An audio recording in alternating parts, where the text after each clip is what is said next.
Hey everybody, Nick Espinoza, your chief security fanatic here. Don't forget to subscribe, but today let's talk about opting out, because opting out of anything that's going to data mine you or potentially violate your privacy should be, by law, I don't care where you live, the default no matter what. And Apple, because let's talk about Apple, they are proving once again why that should always be the case. And we're going to talk about their latest nuisance and how to disable it as well. Now, Thomas Claiborne of the Register had a pretty solid write-up on this. And if you didn't know, basically in 2024, Apple deployed a mechanism essentially for identifying landmarks and places of interest in your photos that are stored in the Photos application on either your iPhone, iPad, or MacBook. And essentially, they enabled this by default without your explicit consent. Now, this feature, which is known as Enhanced Visual Search, you might have seen this term if you are basically an iPhone, iPad, or MacBook user, was called out essentially a week ago by software developer Jeff Johnson, who expressed concern in two different write-ups about Apple's failure to explain this technology, which is believed to have arrived with iOS, meaning the operating system that runs iPad and iPhone, 18.1 and Mac OS 15.1 on October 28th of 2024. Now, in a policy document dated November 18th, 2024, Apple describes the feature as such, and I quote directly from Apple's write-up. Enhanced Visual Search in Photos allows you to search for photos using landmarks or points of interest. Your device privately matches places in your photos to a global index Apple maintains on our servers. We apply homomorphic encryption and differential privacy and use an OHTTP relay that hides your IP address. This prevents Apple from learning about the information in your photos. You can turn off Enhanced Visual Search at any time on your iOS or iPad OS by going to Settings, Apps, Photos.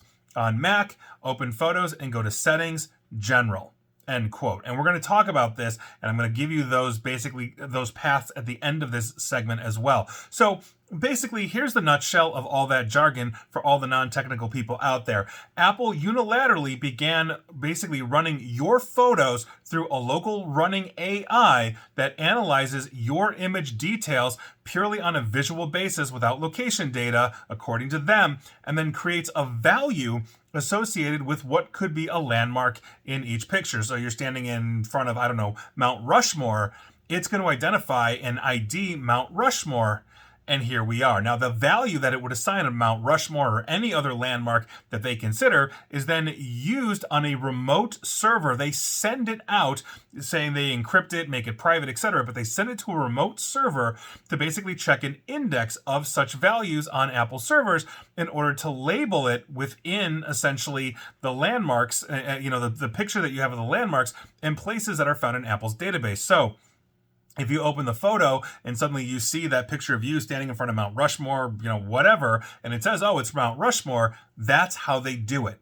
Now, to simplify this even more, you take a photo, your Mac or iPad, iPhone, whatever, locally outlines what it thinks is a landmark or a place of interest, and then it basically encrypts a representation of that portion of the image, and so it can be analyzed without being decrypted. It then sends that encrypted data to a remote server to do that analysis. The landmark is then identified from a big database of a whole bunch of places that they've been doing this.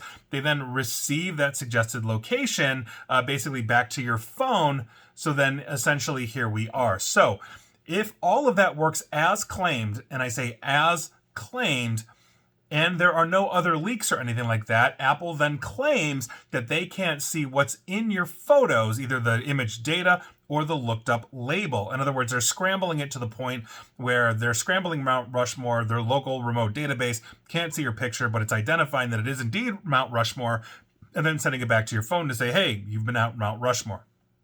So, to be very clear here, at this time, as I'm sitting here at the beginning of January 2025, recording this, there is no evidence that contradicts Apple's privacy assertions. Again, at this time, the concern here is more to do with the way that they've deployed this technology. And Jeff Johnson, the person who discovered this, said it best, and I quote, "My objection to Apple's enhanced visual search is not the technical details specifically, which are difficult for most users to evaluate, but rather the fact that Apple has taken the choice out of my hands and enabled the online service by default.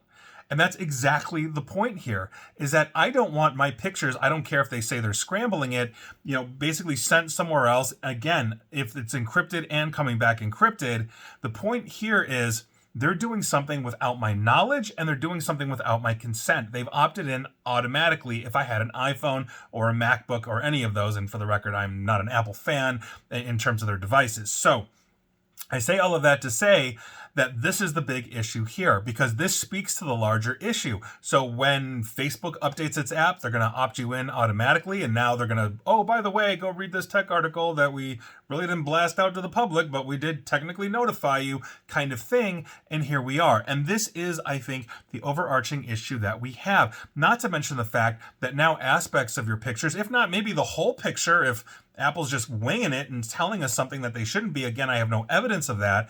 But the point here is that you are now basically introducing an element of risk, even though it may be a minor risk, of potentially getting hit. What if that server gets cracked and somebody's able to decrypt something that they shouldn't be able to decrypt, and now, boom, they've got a whole bunch of information that they shouldn't have. This is not the first time Apple has violated privacy in this way, but quite frankly, what goes on an iPhone doesn't necessarily stay on an iPhone, as they've claimed in the past, and this proves it. And even though they say they're basically encrypting it, well, encryption can be cracked, or there can be a vulnerability in how they apply the encryption and therefore weakens it in a way that you wouldn't want it to be weakened. And so with that, once again, if you're on an iPhone or an iPad and you want to delete, or not rather delete, but opt out of enhanced visual search, you go to Settings, Apps, Photos. Again, that's Settings, Apps, Photos, and disable this junk. On top of it, on the MacBook, you go to Settings in General. That's when you open Photos. So open Photos on a MacBook and go to Settings, General. And by virtue of that, opt out of this stuff. And quite frankly, this is an industry-wide issue. It's not just Apple. They're just the latest example of this. And quite frankly, this is a fight for privacy that we're having, and we shouldn't have to opt out of anything, because we should be opted out by default. And so there you go. Best of luck, Apple users and everybody else. And please like, share, follow me here on Facebook and Twitter at NickAESP, where I'm not opting you into anything, although I hope you opt into watching these or listening to this. I'm also on YouTube and Mastodon and Blue Sky and all that kind of stuff. And as always, stay safe, stay online, and especially today, if you're an Apple user, attempt to stay private. Take care.